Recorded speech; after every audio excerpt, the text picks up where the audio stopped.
கன்னி ராசி அன்பர்களுக்கு வார ஆரம்பத்தில், அதாவது மார்ச் 30, 31 தேதிகளில் 12ஆம் இடத்துல வராருங்க. சுப செலவு, தூர பயணம், சிறு தூர பயணம், ஒருத்தர் பாக்கி வசூல் பண்ணணும். தூர பயணம் பிரயோஜனமா இருக்கும். அப்போ எதுக்கு ஒரு திருமணத்துக்கு பேச்சு கேட்கலாம், எல்லாமே நடக்கும். வசூல் பண்ண போகலாம், குசலம் விசாரிக்க போகலாம், அதாவது யாருக்காவது உறவினர்களை பற்றி எப்படி இருக்கீங்க பார்க்க போகலாம். இப்படி விஷயம் வருமானத்துக்கு இருக்கலாம். இந்த அமைப்பு பூரா 12ஆம் இடம், நல்ல தூக்கம் இருக்கும். ஒளிச்சந்திரங்க, ஒளிச்சந்திரன் இப்போ 12ஆம் இடம் செழிக்கும். அயன தாம்பத்தியம் இணைக்கும். இப்படிதான் சொல்லிடலாம். சுபபிரயம், சுப நிகழ்ச்சிகள், சுப நிகழ்ச்சி செய்யணுங்கிற எண்ணங்கள் உங்க தசாபுத்தி அமைப்பு. எதுக்காக இதெல்லாம் சொல்றேன்? தசாபுத்தி அந்தரங்கள் அதோட நான் பயணப்படுறேன்னு அர்த்தம். சும்மா கண்ணை மூடிக்கிட்டு கன்னிராசி என்பவர்களுக்கு இந்த மார்ச் 30, 31 ஒரு வளகாப்பு சிம்மதம் நடத்தின்னு சொன்னா ஜோசியமும் கிடையாது, நான் ஜோசியமும் கிடையாது. சரியா? 12ஆம் இடம்.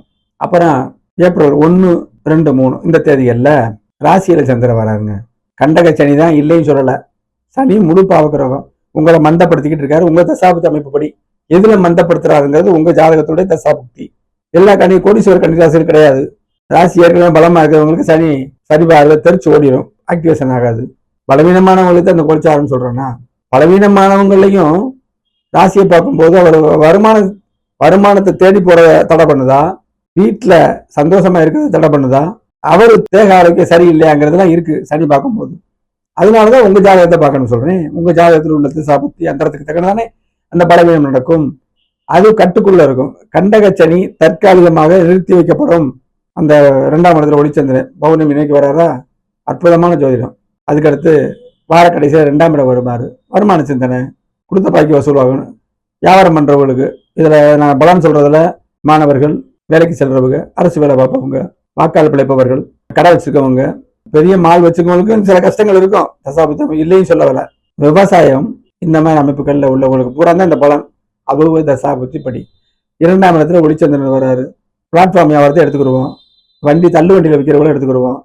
அந்த ஏப்ரல் கடைசி 4, 5ஆம் தேதி வாரம் பூரா நல்லா நடக்காட்டா கூட அன்னைக்கு அந்த காசு எடுத்துடலாம்.